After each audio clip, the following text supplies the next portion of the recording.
Mayong gabi sa tanan, magasugod na sab kita sa atong Bible study.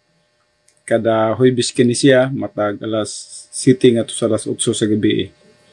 Sa pagsugod, akong pagbasahon ang Hebrehanon 4 bersikulo 12 ngadto sa bersikulo 13 nga nagaingon, kay ang pulong sa Dios buhi ug nagalihok nga gamhanan, labi pang mahait kaysa espada nga duhay sulab, ug modulot ngadto sa gitagbuan sa kalag ug espiritu, sa mga lutahan o sa mga kauyukan, ug mutugkad sa mga huna-huna ug katuyuan sa kasing-kasing. Ug sa pananaw sa Dios, walay binuhat nga natago, hinunoa ang tanang butang, binuksan og dayag sa mga mata niya, kang kinsa magahatag raon niya kitag husay. Magadto kita sa pagampo. Amahan na mo nga Dios, niningatak na sa kagabhion, kami magaduol di sa imong balaan nga presensya, magapaubos kami di sa imong kabubuton, diin kami angay nga magasunod niini ug magatamod niini. Salamat Father God sa mga opportunity nga mihatag nga ni kanamo, nga diin samtang buhi pa kami aduna kami opportunity sa pagpangalagad nga nagkanimo. Salamat sa imong grasya, sa imong kaayo ug sa imong sustaining grace. Og akong ginatugyan kining among Bible study karon nga kanimo. Salamat nga mahimaya ang imong ngalan bisan man sa among taliwala. Kini akong ginatugyan ang tanan, ginapasalamatan nga madawat, pinagi lamang sa pangalan ni Kristo Jesus. Amen. Okay, mayong gabi sa tanan. Palayon pa kita sa atong pagtuon sa salt. Atong ginasumpay kini siya sa atong pagtuon sa atong panimbahon, and then sa atong Bible study, para nga ang katuyuan nato nini nga ma-continuous ninyo sa inyong pagsimba ug bisan man sa atong Bible study. And then mobalhin na usab kita sa sunod nato nga mga subject sa dihang matapos nato kini siya. Okay, hinumduman nato sa doktrina sa salt. Ang salt na doon na kinisya duha ka function, duha ka mga buluhaton. Ang una nini mo ang salt is a preserver, no? Ug naghisgot kini siya mahitungod sa kinabuhi sa usa ka tawo nga mituon na kang Kristo Jesus nga ang Ginoo manluluwas, ug nga ana kaniya ang kinabuhing walay katapusan. Ug na preserve na gina siya, no? Dili na siya mahiadto pa sa linaw nga kalayo, tungod kay ang eternal eternal security gisaad kana sa Dios ngadto kaniya nga nagatuo kang Kristo Jesus ingon nga ang Dios ug manluluwas. So mao kanang una, no, preservative. Ug ang number 2 mao ang gitawag natog seasoner. Kita ang flavor sa kalibutan, isip mga asin sa katawhan sa kalibutan, kita ang nagahatag og palami sa katawhan sa kalibutan. Ug busa ang pulong sa Dios, especially sa Matthew 10:13, ginasaysay gyud din kita ang asin sa kalibutan, no? Ug nagulagway ka na siya mahitungod sa ato ang eternal life, sa ato ang kinabuhing walay katapusan, nga nagahatag ka nato og buhing paglaom, nga tungod niya na mo reflect kini siya ngadto sa uban, nga makita kini ngadto sa uban ug unsa nga ngano nga malipayon man kita ug kana tungod sa kinabuhi nga walay katapusan nga atong naangkon diha sa Ginoo sa takma kita mituo kaniya. Niadtong milabay nga Domingo na nakita diri sa almost nga last nga portion, nahuman kita sa salt is a seasoner. Salt by analogy is the antithesis of leaven. Atong nahisgutan kadyot ang leaven during that time. Salt is a preserver through doctrine, and leaven is a corrupter, no? Itawag og false doctrine, no? And then nahuman usab kita sa customs of the ancient world use salt to signify a contract or hospitality, no? Mao kanang ilang ginabuhat sa unang panahon sa dugay ng mga panahon nga diin ang asin di ay usa kini nila ka na sila mga kasabutan ini. O samtang magakaon sila sa lamisa o nagakaon sila sa asin, naghulagway ka na siya sa imuhang kinabuhi nga walay makapanghilabot nimo sa imuha samtang anaa ka niya nga panimalay. I-preserve ka, no? And then, also as a sign of fulfilling a contract, pinahanglan ilahay yung tumanon ang kontrata, nga din ang both parties in the contract ate salt as a symbol of agreement and abiding friendship. So, sa dihang magkakaon sila asin, nagpasabot ka na sila, nga doon na sila gikasabutan, nga din magpadayon ng ilahang panaghigalay. Ang number 5 dire, the eating of salt depicts the appropriation of salvation. The moment you ate the salt of eternal life, you were saved. After salvation, the eating of salt pictures the learning of Bible doctrine. So, duhay gisgutan din sa usa ka tawo sa pagkaon sa asin, no? Primero, sa dili pa kita magtutuo, ang pagtuo nato kang Kristo Jesus, naghulagway ka na siya sa atong pagkaon og asin, no? Nganing kaon kita sa asin, naghulagway sa atong pagtuo kang Kristo Jesus ingon nga atong Ginoo manluluwas ug nga tungod niya na nakabaton kita og kinabuhing dayon. And then human sa kaluwasan, kita na usab mukaon na usab sa asin, naghulagway ka na siya mitungod sa atong pangandoy, no? Pagkaon sa pulong sa Dios. Nga ang pulong sa Dios mo na tinguha nga pagkaon sa atong kalag. So, naghulagway na usab ka na og nagpicture ka na siya mahitungod sa makanunayon nga pagtuon sa Bible doctrine.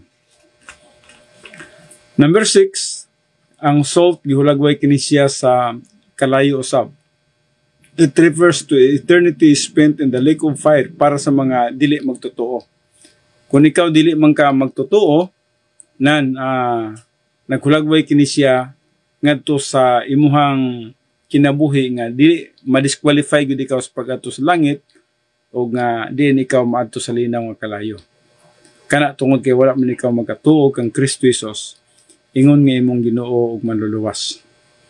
Alang sa mga magtutuo sa number 7, gitawag sila og asin sa kalibutan.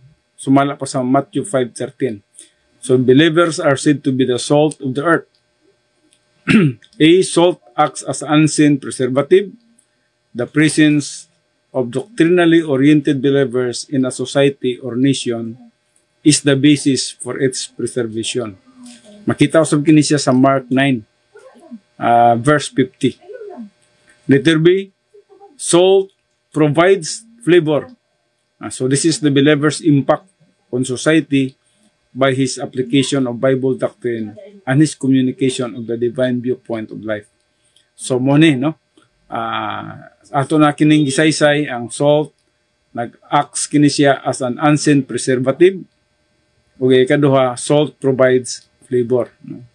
Kita ang tagapalami, nahimo kitang impact alang sa mga katawhan palibot nato.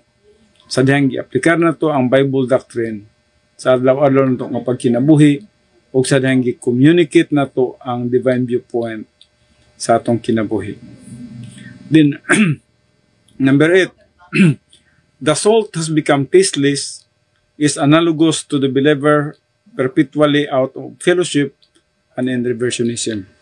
Kung ang usa ka magtotoo na out of fellowship siya or kaha na siya sa gitawag na to backslide or reversionism, nan ka na siya, mahimo siyang tasteless, no? In fact, ang Bible nagkatudlo niya na nga mas may panili niya nga tamak-tamakan na lang siya, no? Naghisgot ug naghulagway ka na siya nga wala na ibili. Ang kinabuhi nimo, ang kinabuhi nako, kung wala na kita nahimong asin sa katawhan sa kalibutan, wala na kini siya naghatag og flavor or kalami sa mga katawhan palibot nato. So, pwede na ni siya nga, kung pwede is, sa bulak na lang ni siya sa mga kadalanan ug tamak-tamakan kay wala na may bili ang ato ang kinabuhi. So kung ang atong kinabuhi dili na gani mahimong impact o dili na mag-reflect sa mga katawhan palibot nato, wala na kana siya pulos, no? And then inferior salt was used as a fertilizer in the ancient world. Ang asin, kahinumdum ako sa bata pa ako, yes, adunay mga panahon nga ang asin usay palibot na to sa atong mga tanom. Tungod kay nag-serve ka na siya as fertilizer, mura po na siya urea, no? In fact, kung tanahon po ang kolor ana, mura po siya urea, no? Kaya ang urea, mamuginay number 1 yun nga fertilizer nga to sa atong mga tanom. So, na mga pampabunga sa ato ang mga tanom, sa maskapi, sa lubi, sa mga kakao, unsa pa na diha, no? So, nag-serve kini siya as fertilizer. Usab, ang alang sa mga bagong bata, sa unang mga panahon, ginaligo gini sila, o kuanan sila, ginahugasan sila sa asin, no? So, naghulagway kini siya sa purifier, no? Especially sa 2 Kings 2:21. And then the salt of the covenant of your God sa Leviticus 2:13. So, kini nga praise refers to an ancient custom whereby treaties or agreements were ratified by a covenant of salt. So, muna ilahang mga agreements, no? Mga kasabutan. Aduna sila pakigsaad, a covenant of salt. Nga diin, both parties ate salt out of common dish as a symbol of mutual agreement and abiding friendship. So, ato na kining na take up sa milabay ng mga panahon, no? So, this made the contract valid and binding equivalent, no? Siguro sa karon nga mga panahon, ang mga leader sa mga nasod lahi na ang ilahang mga agreement, no? Simple na lang na sila, no? Ang ilaha na ay gamayng mga gitawag na tog kaunan, inuman, and then sila signing of the agreement, naghulagway sa ilahang mga covenant o unsang ilahang angay nga pagabuhaton nga to sa nasod o nga to sa ilahang nasod. So, the salt of the covenant of your God is the subject of the study of the Levitical offering. Now, hinunduman na to nga kining asin di ay the salt of the covenant of your God, no? Mao kini ang subject sa pagtuon nato sa Levitical offering. In fact, dili na to masabtan pag maayo ang gibuhat ni Jesus Christ sa cross. Kung dili na to masabtan ang Levitical offering, no? Ug ngano nga naay mga gitawag nato mga Levitical offering. Naay offering para sa sala, naay offering para sa rebound, so hinumduman nato na para sa salvation, no? So lain-lain ang ilahang mga offering, no?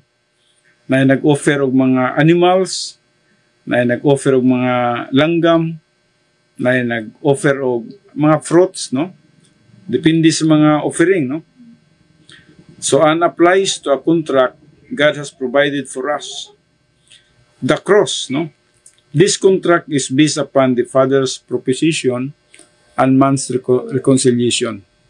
So, kini siya nga kontrata, kining the salt of the covenant of your God, naghiskot kini siya mahitungod sa perfect offering, perfect Levitical offering sa mga katawhan sa kalibutan, ug naghiskot kini siya mahitungod kang Jesus Christ.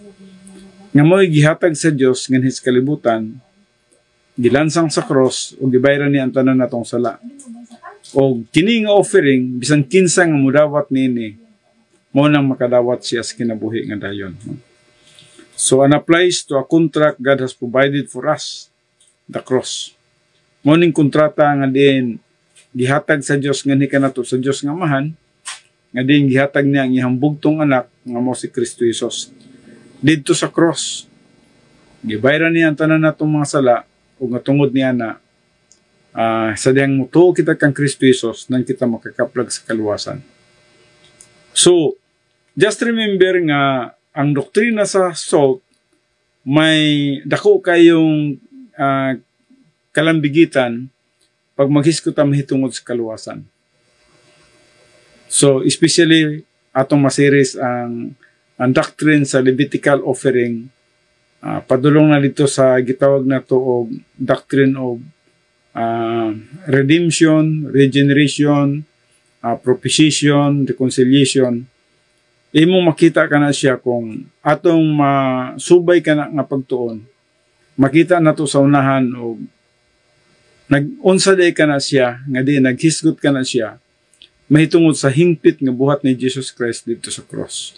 Nga siya ang perfect offering sa atong Diyos nga Amahan. So, importante nga masabtan nato ka na siya. So, morning this contract is based upon the Father's propitiation and man's reconciliation. Natagbaw ang Amahan sa buhat ni Kristo Jesus dito sa cross. O busa, kita nga tao, pwede nang mapasig-uli nga to sa Diyos sa dihang kita mutuo sa buhat ni Jesus Christ nga mo'y bugtong paagi alang sa pagtubos ka na to o pagluwas ka na to. So God, the party of the first part, it's the salt. Then reconciliation. So morning hisgutan there, God, the party of the first part, it's the salt. And that is, on the result, reconciliation. And then man, the party of the second part, it's the salt, were it not for the cross. God and man would be at enmity with each other forever, sa Romans 5. But thanks to the cross, the contract contains an eternal life clause, although a conditional one. It states that if any member of the human race will believe in Christ, and he will be given eternal life. Romans 5:8-10. No? So God and man can eat the salt of this covenant and consequently come together in an eternal and abiding relationship. The offer is still open today. So you can accept it or reject it. Morning, gitawag na to offering. Ang offering, nagapadayon kini siya hangtod sa tuang panahon karon. And just remember, God the Father is satisfied with the offering of Jesus Christ on the cross. Natagbo na ang Diyos nga Amahan sa offering ni Jesus Christ, sa iyang paghalad sa iyang kinabuhi dito sa cross. So, ang katagbawan sa Amahan, mo reflect usab ngadto sa mga tao nga motuo kang Kristo Jesus. Kay pagtuo nila kang Kristo Jesus, tungod kay ang Diyos nga Amahan natagbaw sa buhat ni Jesus Christ dito sa cross.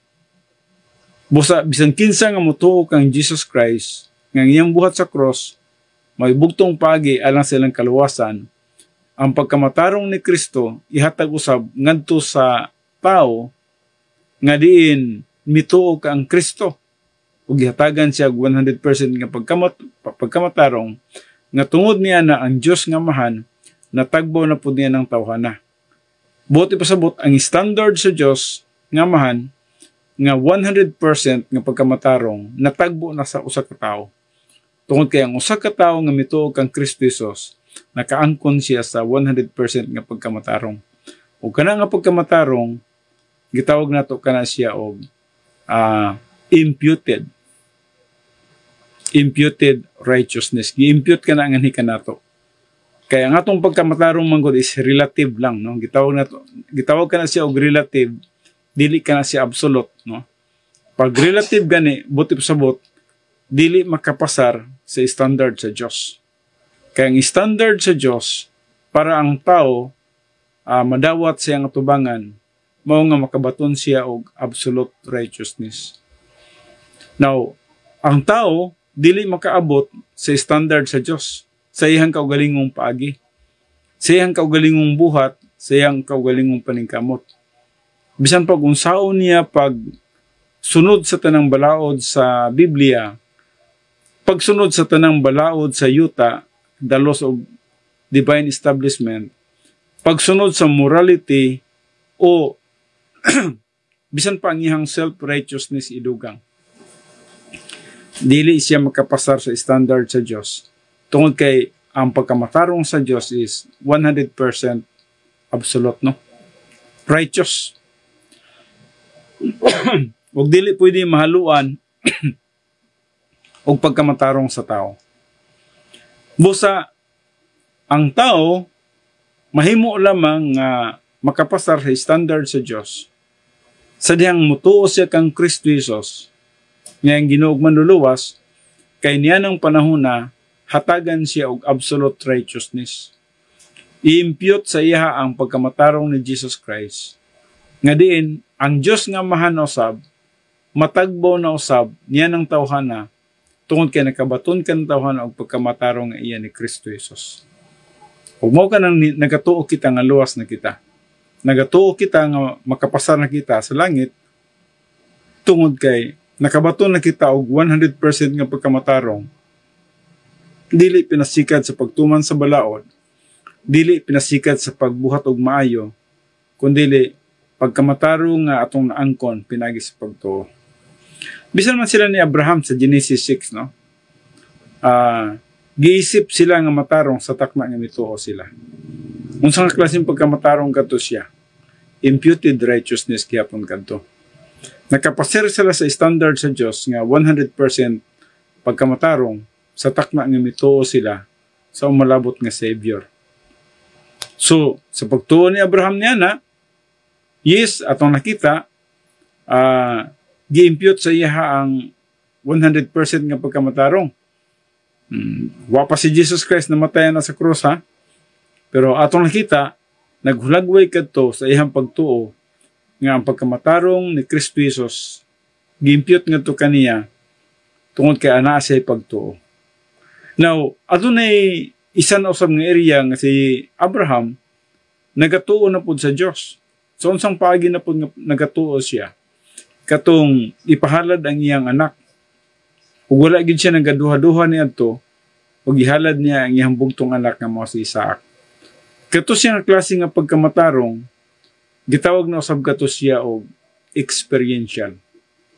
Now dili na to para sa kaluwasan, no? Wala na kalabutan ang kaluwasan didto. Ang nakapaluwas ni Abraham katong gitawag na to imputed righteousness or positional righteousness. Pero atong nakita, sa dihang nagatubo o nagagrow si Abraham, siyang espirituhanong pagkinabuhi, ang iyang pagtuo sa Dios o unsa may isulti sa Dios ngadto kaniya, iyahan ang ginatuuhan o iyang ginatuman, iyang ginasunod.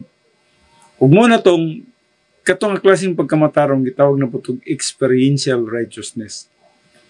Naghiskot na usab kadto mahitungod sa reward nga madawat ni Abraham sa malabot nga mga panahon. So lahi itong pagkamatarong para sa kaluwasan ug lahi usab katong pagkamatarong para sa reward in eternity. So mo nang aduna gyud gitawag nato kahimuan ang usa ka magtutuo nga nagatubo ngadto sa pagkahamtong kay dili lang siya luwas eternally, kundi napud siya reward eternally. So, mo ka na nga, alang ka na to nga mga magtutuo na ni Kristo Jesus, kinahanglan kita magatubo gyud. Mo na nga si Pedro, nag-ingon gyud siya sa 2 Peter 3:18, but grow in grace and in the knowledge of our Lord and Savior Jesus Christ. We really need to grow. Kaya sa atong pagtubo, mao na ka nang may apply na nato ang gitawag nato experiential righteousness. Magkinabuhi na kita sa pagkamatarong. Dili para sa kaluwasan, kundi para sa reward in eternity na usab kana siya. So, mao kana siya, no, but thanks to the cross, the contract contains an eternal life clause, although a conditional one. It states that if any member of the human race will believe in Christ, he will be given eternal life. So, mao kana, makabato na siya og kinabuhing walay katapusan. Sumala pa sa Roma 5:8 sa 10. God and man can eat the salt of this covenant and consequently come together in an eternal and abiding relationship. So, munang nanakitay walay katapusan o manag-uban nga panagrelasyon sa Dios. Hangtod na kana siya sa kahangturan. So, ang pagkaon di sa asin, adunay dako kayong illustration ug nganong aduna kitay kinabuhi nga walay katapusan. Ang pagkaon sa asin naghulagway sa ato ang eternal covenant with God. Nga sa takna nga mukaon ka amutuo ka kang Kristo Jesus nga Ginuog manluluwas, illustrate sa pagkaon sa asin, na natay abiding o walay katapusan nga relationship kauban sa Dios. Sumo ka ng doktrina sa salt, no?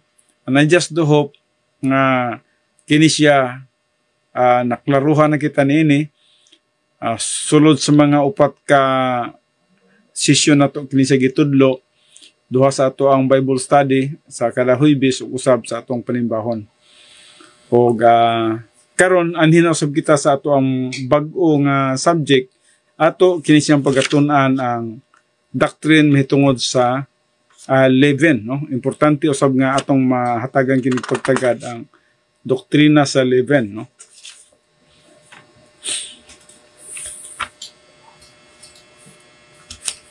Kasi kuan kini sila, related man gud kini siya, no?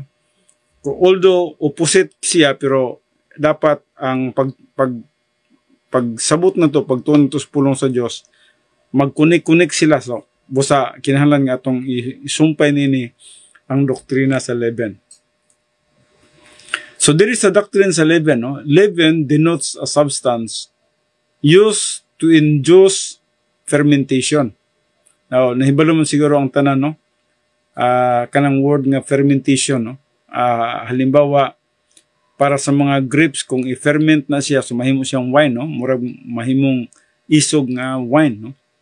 Sa samang pag-usab, ang kining leaven, kung i-mix kini siya, ngadto sa sa gitawag na to tinapay o sa minasa nga harina, nan ato makita nga nay gitawag na to artificial nga pagtubo niya na ang tinapay. Ug nganong gitawag siya nganong nagatubo siya nga artificially nga imong gibutang unta gamay man lang ka itong harina, ug nganong nidako siya kana tungod sa gitawag na to leaven, no? Nay igpapatubo. Ang uban gitawag nila kanang yeast, no? Now, importante nga masabtan nato kana siya kay tungod sa ato ang panahon karon, especially nining nagkatapos nga mga panahon sa kalibutan, na namong kita sa katapusan, murag nanata sa kitang gitawag na to katapusang mga panahon. Grabe ang pagsagol, gitawag na to paghalo sa mga mali nga mga doktrina sa pulong sa Dios. Ug mo ning gisgutan diri nga leaven, no? Ang leaven atong nakita aduna siya ay kung atong tanawon ang leaven, kuan siya kanang gamay lamang ka siya nga butang, no? Pero kung ibutang siya sa tinapay o sa kanang minasa nga harina, pagkaluto niya na mag times 2 siya kadako, ang uban mag times 3 pa o mudako pagid kay siya. Pero mahibulong kitang inigkaon nato niya na di man kita mabusog. Kana tungod kay walay sulod ang ilalom. Og naghulagway kana siya mahitungod sa mga tao nga nakadungog sa pulong sa Dios, pero ang pulong sa Dios walay epekto sa ilahang kinabuhi. Especially niya nang nagatudlo og pulong sa Dios nga tuuhan si Kristo Jesus. Pero kinahanglan ka nga magbuhat og maayo para maluwas ka. Leaven na siya, kitawag ka na siya og leaven. False doctrine. Ang doktrina nga tinuod nga ang buhat lang ni Jesus Christ dito sa cross mo'y makaluwas nato, pero gisapawan siya, gidugangan siya, sama ra nga murag diskontinto sa gibuhat ni Jesus Christ sa cross. Sama ra nga dili pa enough, dili pa tama ang gibuhat ni Jesus Christ sa cross. So naay mga nagatudlo din nga mutuo ka og magpabautismo, mutuo ka nya magbuhat ka og maayo para maluwas. So ginalaputan nila kana siya, murag kanang naay og sa kuan pa gibutangan nila artificial nga lihok sa tao. Kay murag maghuna-huna malagi ang tao nga natay part para sa atong kaluwasan. Na wala ko masayod sa inyo ha kung mao ba nang inyong una-una na abay part mo sa inyo, kaluwasan ninyo o surrender ba mo nga ang kaluwasan ninyo purely hatag sa Dios nga na kaninyo. Sa takna nga mituo mo niya, gihatagan mo niya og grasya nga kaluwasan. Nga ang langit inyuhan na, ang kinabuhing dayon inyuhan na. Lahi man gutong muingon ka nga naluwas ko tungod kay mituo ko. Mamurag nakahalo nga nabuhat. Kaysa muingon ka nga naluwas ko tungod sa grasya sa Dios. Buti pasabot nga ang isa nagatuo ka nga wala kay nahimo. Ang pikas murag ning tuo ka nga nakay contribution. Now, malisod ka na kung natay contribution sa atong kaluwasan, blasphemy na siya, no. Busa mao kini ang gitawag nato sa doctrine of the leaven, no. As a dough or liquid and is used biblically to represent impurity. So kana diyang igpapatubo, naghulagway di kana siya sa impurity. Ang pure nahimong impure. Ang pure unta nga harina, kung lutuon mo na sila, mo nang pag magbasa ka sa Biblia, pag na sila yung mga pista, ang balaod yun nila niya na is unleavened bread. Unleavened.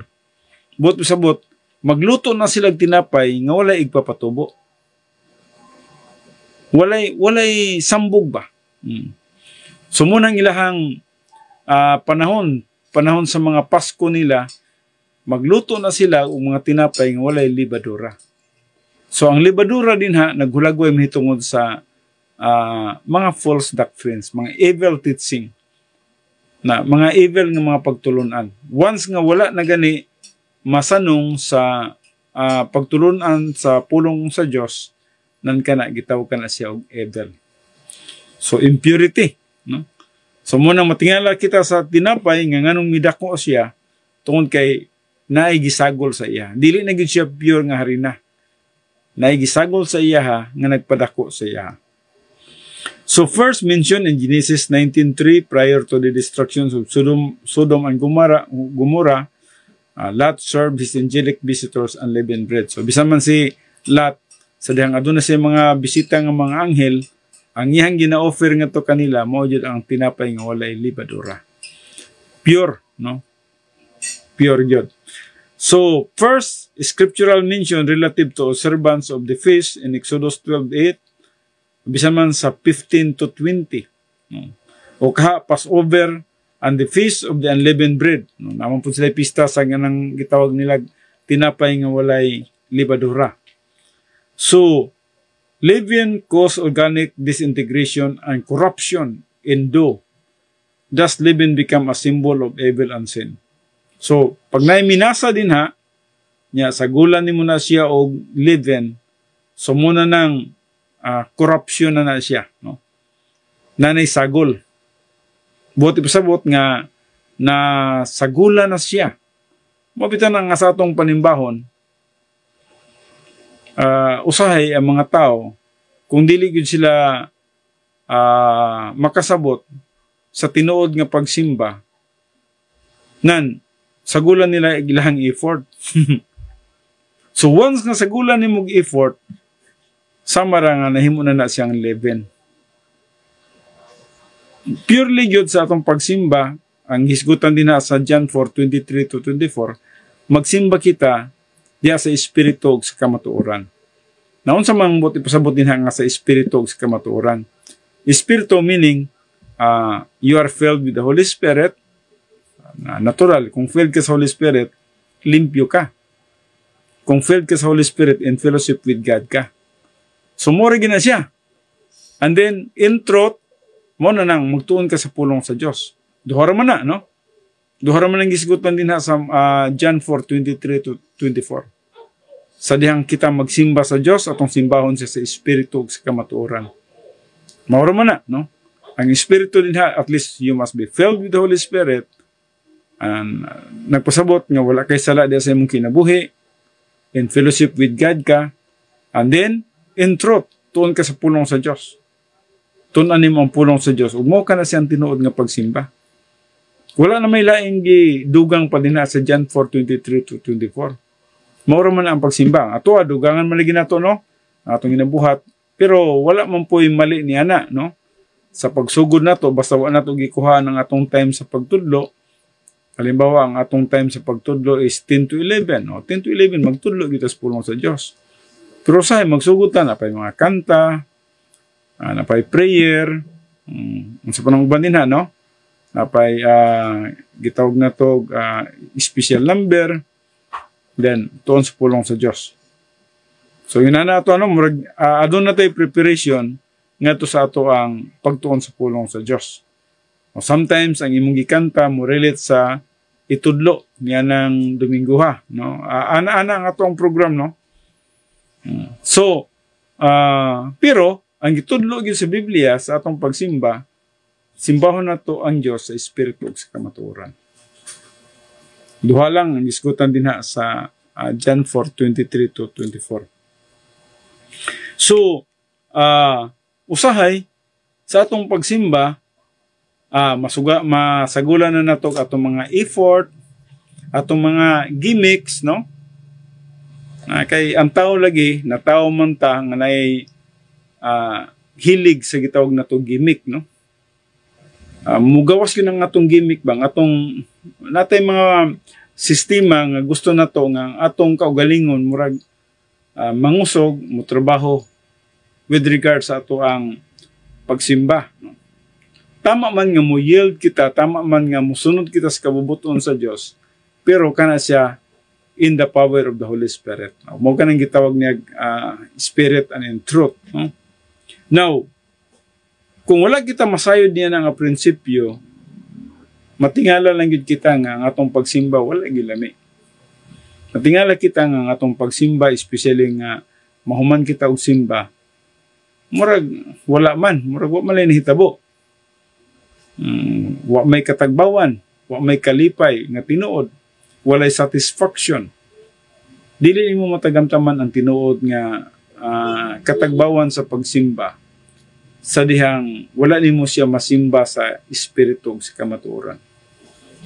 But ipasabot, when you are not filled with the Holy Spirit, wala di ka kasimba sa Diyos. You cannot worship God when you are not filled with the Holy Spirit. Dili ka makatuon sa pulong sa Diyos. There is no illumination from the Holy Spirit alang sa usa ka tawo nga dili puno sa balaang espiritu. Prerequisite gina siya. Mo nay prerequisite. Na ug sa college pa, dili ka makaadto sa imong major nga subject nga sunod kundi ka makapasar sa number 1. Kinahanglan pasaron nimo ang number 1 bago ka moadto sa number 2. O kinahanglan pasaron nimo ang number 2 para moadto ka sa number 3. Dili ka pwede mag-ambak, no? Sa tuwa pod sa tong pagsimba sa Dios, dili ka makasimba sa Dios. Do naka sa simbahan, pero walay tinuod nga pagsimba sa tubangan sa Dios ni ana. Ang tinuod nga pagsimba sa tumbuhi nga Dios, sa diyang ikaw puno sa balaang espiritu. And by that, makasimba na ka sa buhi nga Dios when you are filled with the Holy Spirit. Kung nakayusa ka sala sa imong kinabuhi, dili ka filled with the Holy Spirit. Kung nakay mga mali nga motibo sa imong panghuna-huna, dili ka filled sa Holy Spirit. So, dapat limpyo ka sa tubangan sa Diyos in fellowship with God and filled with the Holy Spirit. Walay sagol, no? Kaya once nga masagulan gani gamay, now, nahimo na siyang leaven. Ang tao baya, hambugiro kayo, no? Ang tao baya, tigpaburot. Ang murag tinapay nga dako kayo, kay may burot ang tinapay, pero inigkaon din nimo, tanawon nimo ang ilalom sa tinapay, wa day laman, wa day sulod.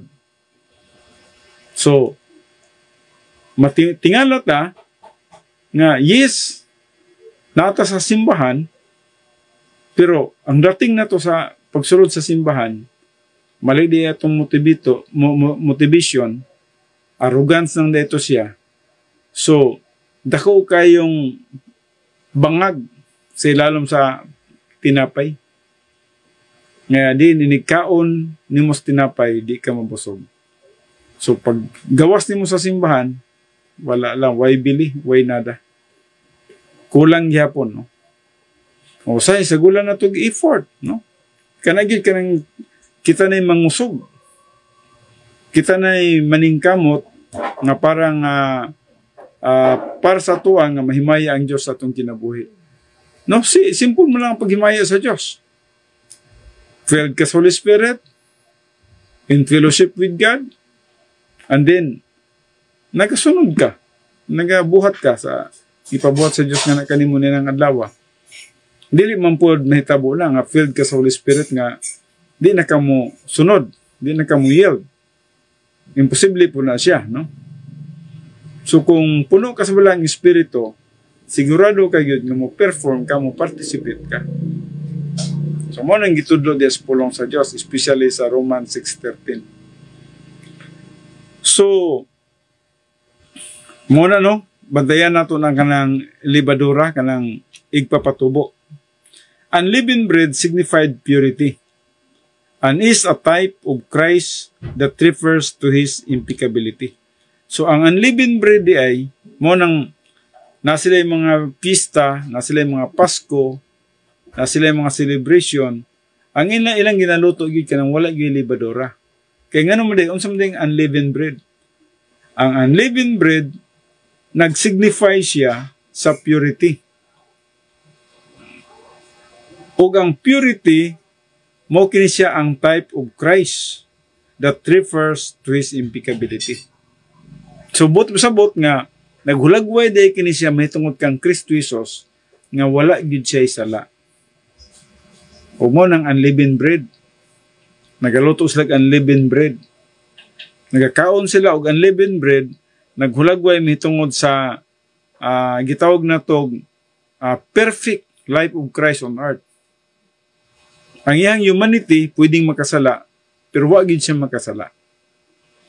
Purity ang iyang gisgutan. Ug busa, alang ka nato usab nga mga magtotoo, sa atong pagsimba niya, sa atong pagsimba sa Dios, nagkinahanglan siya og purity. Mo bitaw nang naay 1 John 1:9. Grasya mo kay ng 1 John 1:9. Mahimo kang limpyo sa tubangan sa Dios kay dihang mag 1 John 1:9 ka. Kay sa inan lang kaniana nakidaghang sala nga nahimo nga wa ka kahibalo nga sala dito. Nya nakahinumdum kag usa ka sala karon, siguro ang hinumduman nimo nga sala nga nag-worry ka karon. Pag ingon nimo sa Ginoo, Father God, nag-worry ko. Apil tong nabuhat nimo sa unang oras niya ng adlaw nga wa ka kahibalo nga sala to, pagalimpyuhan sa Dios. Unsay katuyuan sa Dios? Kay gusto niya nga kita in fellowship kanunay sa Dios. Gusto niya nga kanunay ta in fellowship, no? Kasi ang mahitabo manggod, kung dili niya malimpyo tong wala na tong mahibalui nga sala, wa may usa ka magtotoo nga mo rebound nga wa niya mahibalui, di ba? Simple nga analysis or logic, no? Kung wala ka nakahibalo nga nakasala ka, unsa man nimo pag-rebound? Wa man ka kahibalo. Ug busa, nahimo ka na siyang automatic tungod sa grasya sa Dios nga ang non-sin lang ang imong paghisgutan, apil ang anon mapasaylo. Ingon ana kadako ang grasya sa Dios. Ingon ana kadato ang gugma sa Dios alang kanato nga mga magtotoo. So, busa sa diha nga kita nagagamit sa 1 John 1:9, ang garantiya ganiya na is automatic yun, limpyo tas tubangan sa Dios.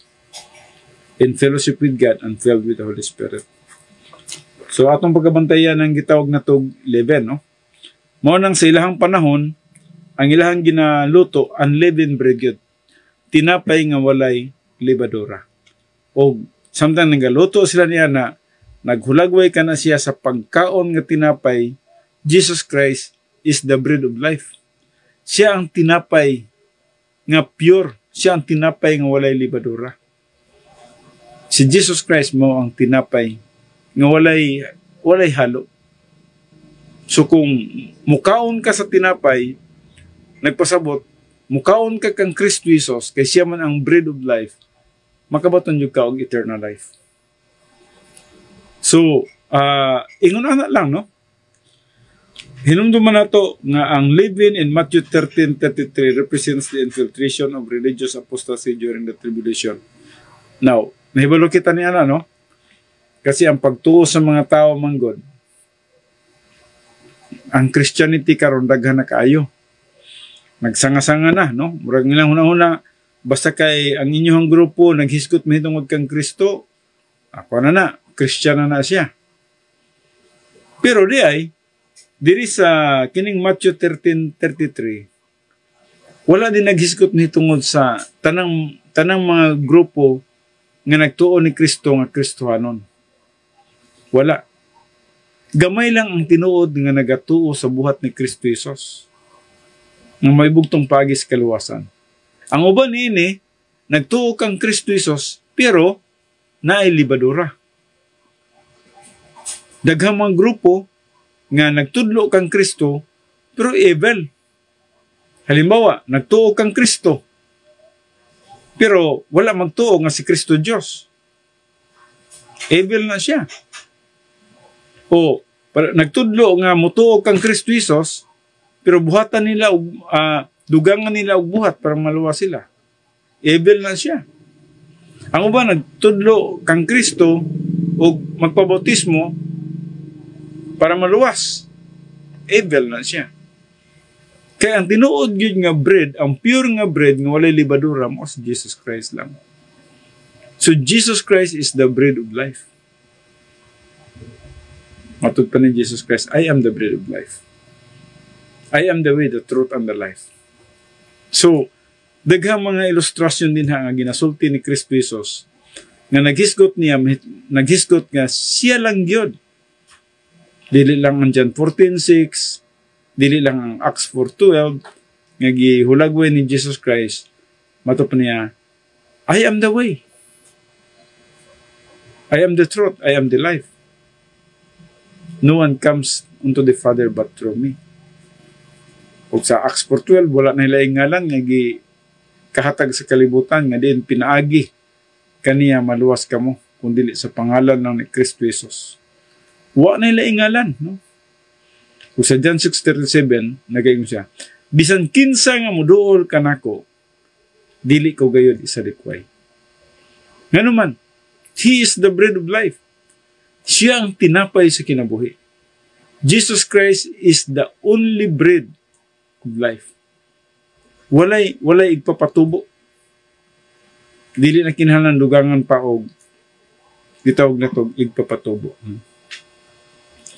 Now atong natun-an din katong the leaven of the Sadducees is sophistry, the error of human viewpoint that results in rationalistic reversionism, no?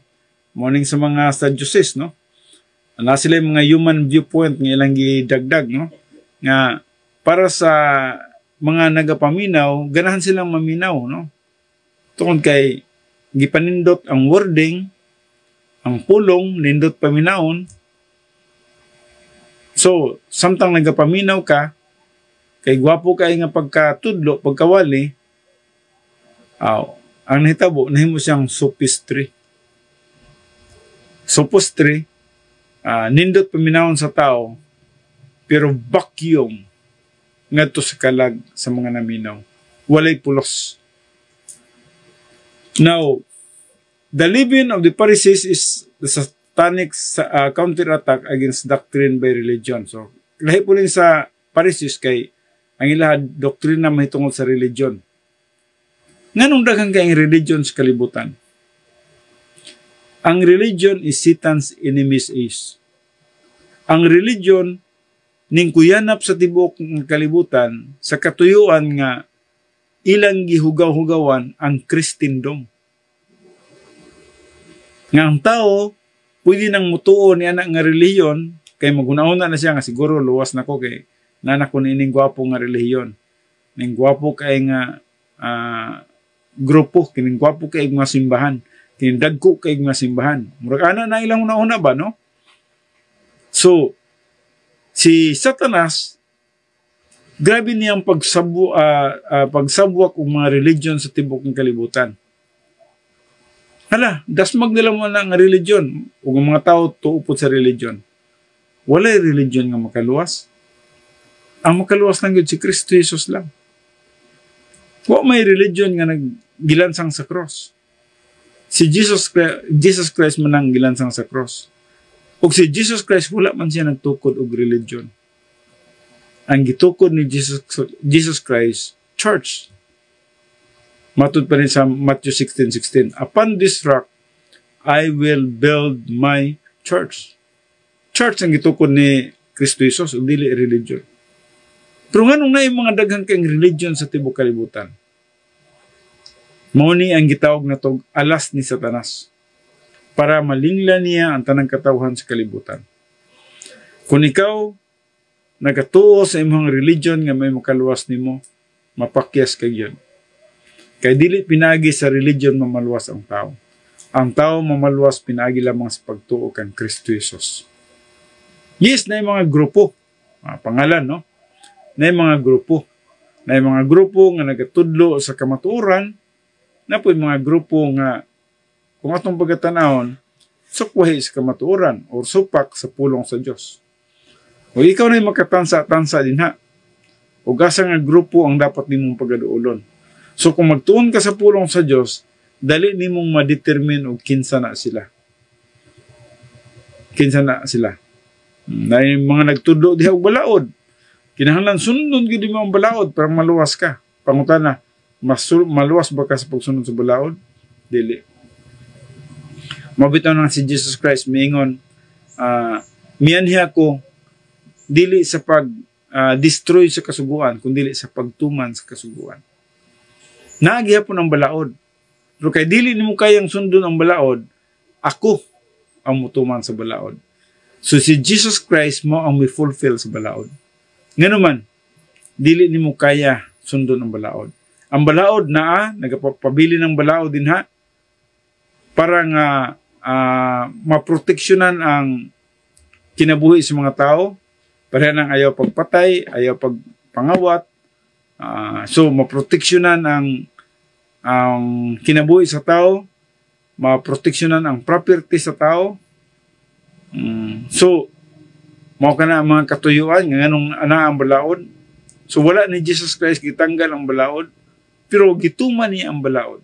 He fulfilled the law.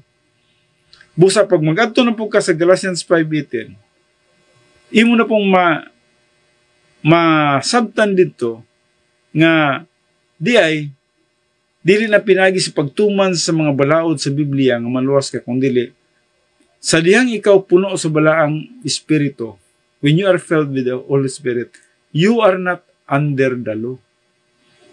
So ang pagkapuno na po sa balaang espiritu nga kanimo, mo na po yung nagpahibalo sa imo ha, nga you are not under the law. Dili na ka ubos sa balaod sa iyo ta.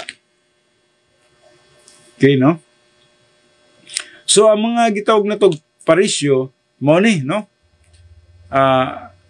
Parisis is the satanic counterattack against doctrine by religion. Pinagi, gigamit niya ang religion, gigamit niya ang legalism. Grabe, no? Kaya yung pagka-legalista na to, no? Kasi manghilabot ta sa itong isig katao. Dilita grace-oriented. So, atong pagkahilabtanon, kini siya, legalism man ni siya. O say, ikumpara na itong atong kaugalingon sa uban. Mas butan ko kaysa imuha. Mas maayo ko kaysa imuha. Ikaw, mas dili ka maayo. Legalism man na siya. So, ang atong nagustuhan, gusto natong isulod ngadto sa laing tao. Di man na pwede kay lain-lain ba itag timpla. No? Legalism na siya. Ang uban, ritualism. Daghan sila mga rituals. Yes naman tayo mga ritual, pero ang ritual na to, dili na makaluwas, no? Na-purpose niya na, halimbawa, kanang gitawag na to water baptism o gitawag na to Lord's Supper or communion. Eucharist sa ubang mga grupo ka na, ang tawag nila niya na. Dili ka na siya para sa kaluwasan, no? Kanang water baptism, walay kalabutan ka na sa kaluwasan. Pero importante nga masabtan na to ka na siya, no? So the living of Herod is the sin of worldliness. Katong kalibutanon ra kay ka. Parehan ni gitawag na to Herod. Si Herod, grabe ang iyang pagpangandoy sa gahom. In fact, gusto niyang ipapatay ang mga bata nitong panahon na nga nag-edad usang ato sa 2 ka tuig. Nganuman, iyang nadunggan o nahibaluan nga sa dihang natawo si Kristo Jesus, adunay mga nanagsinggit nga nagaingon, mao kini ang hari sa mga Hudiyo. Ubusa, naghunahuna siya nga basig mailisan siya ingon nga hari, so nagdeklara siya nga tanan nga mga anak nga lalaki nga usa nga to sa 2 ka tuig kinahanglan ipapatay. Nganuman dili siya gusto nga mawala sa power. Nindot mo kung nakas power, kwartahan kay ka, no? Daghan kayong maniobra diya kung kuan ka nakas power. So bao po niya ang gitawag na to og live-in ni Herod. Worldliness as per Romans 12:2 and represent powerless within a local congregation. So kung gusto ka nga modominar, especially sa usa ka grupo o usa ka congregation o usa ka nasod, mahimo ka nga powerless ni ana, no? So kuha na siya, live-in gyapon ka na siya. And then the live-in of the Corinthians is the sin of antinomianism. Dahil po itong Corinthians, no? Kaya ila pag supak-supak ito sa balaod. Once ka nagsupak-supak ka sa balaod, yes, automatic kina siya nga live-in, no? Evil kina siya. Wala yung nagsupak sa balaod nga dili evil. O kining gisgutan diri sa Corinthians, especially sa 1 Corinthians chapter 5, naghisgot mahitungod sa immorality in the church. Immorality. Naay fornication, naay adultery nga nagapanghitabo sa sulod sa simbahan. Di automatic na evil. Just remember, living is evil. And in the last, din hita magtapos, the living of the Galatians. Ang living sa Galatians is the sin of legalism, specifically their insistence upon circumcision for salvation. Mapuning sa Galatians, nga kinahanglan magpatuli kay Gyud. Kung dili ka magpatuli, dili gyud ka luwas. So, adunay nagkalanlain nga mga gitawag na to explanation when we study about leaven, no? And just remember, ang pinakasayon nga sabton, once nga maghisgot ang leaven, that is evil. So, leaven para sa Sadducees, leaven sa Pharisees, leaven kay Herod, leaven kay Corinthians, ug bisan mag-leaven para sa Galatians. Pag na sila yung mga pista, ang mga Israel sa unang panahon, ang ilang ginabuhat, nagaluto sila tinapay nga walay libadura. Unleavened bread. Tungod kay ang unleavened bread, nagatumong o nagahisgot, mahitungod sa pure nga Kristo, nga siya lang yun ang bugtong makaluwas nga hikanato. He is the only bread of life. Wala nila yung tinapay sa kinabuhi si Jesus Christ. No? Dili pwedeng butangan og yes, dili kinahanglan butangan igpapatubo, kaya na may uban butangan lang igpapatubo, muyos lang nga, tuuhi si Kristo. Nya, magbuhat mo kag mayo, luwas ka. Igpapatubo naman tong buhat og mayo. Tuuhi si Kristo niya magpabautismo. Katong magpabautismo, live na to siya. No? So, tuuhi si Kristo niya, magsimba ka. Katong imong pagsimba, live na to siya. Wa man to ilabot ang imong pagsimba sa imong kaluwasan. Ay imong pagtuo kang Kristo may makaluwas nimo. Magtuo ka kang Kristo Jesus niya, magampo ka. So, wala to ilabot imong pagampo. Ay imong pagtuo rin ang makaluwas nimo. Now, nganong naluwas ka sa imong pagtuo, tungod kay ang grasya sa Dios miduol nga na kanimo sa takna nga aduna kay pagtuo. Ana lang, no? O kay wala naman tayo panahon, diri lang sa tama ng atong pagtuon, insakto na gid ang oras, busa mag-adto ta sa closing prayer. Amahan mo nga Dios, dinhi nga takna sa kagabhion kami maghahatag ng usab sa among pagpasalamat, pagday kog paghimaya ang kanimo tungod sa imong pagkamaayo sa among makinabuhi. Salamat bisan man sa imong pulong, nagatudlo mi tungod sa doktrina sa leaven. Nga din, naghiskot kini siya sa evil. Father God, salamat nga bisan man ini nga pagtuon. ikaw o ang teaching ministry of God the Holy Spirit nagalihok sa among makinabuhi nga masabtan namo kanamo nga mga nagatuo na kang Kristo Jesus nga nanay kaluwasan nga sa among pagpangalagad, Father God, dili usab kini siya masagulan o level kanang gitawag na to igpapatubo. Sometimes ang among arrogance, Father God, mao'y nagadugang sa among pagpangalagad nga na kanimo. Sometimes ang among kusog, ang among pagpaningkamot, which is, Father God, mao kini siya ay naglapot sa amo ang pagpangalagad nga na kanimo, nga din nahimo na hinuon siya nga walay pulos. Father God, tabangi ang tanang nimong mga kanakan nga magkinabuhi kami ngayon fellowship with you, filled with the Holy Spirit, kay mao lamang ka na siya ang pagpangalagad nga walay libadura. Amo kita ulit ng pagpasalamat, pagdaig ko paghimaya ang anak kanimo, pinagi lamang sa pangalan ni Kristo Jesus. Amen.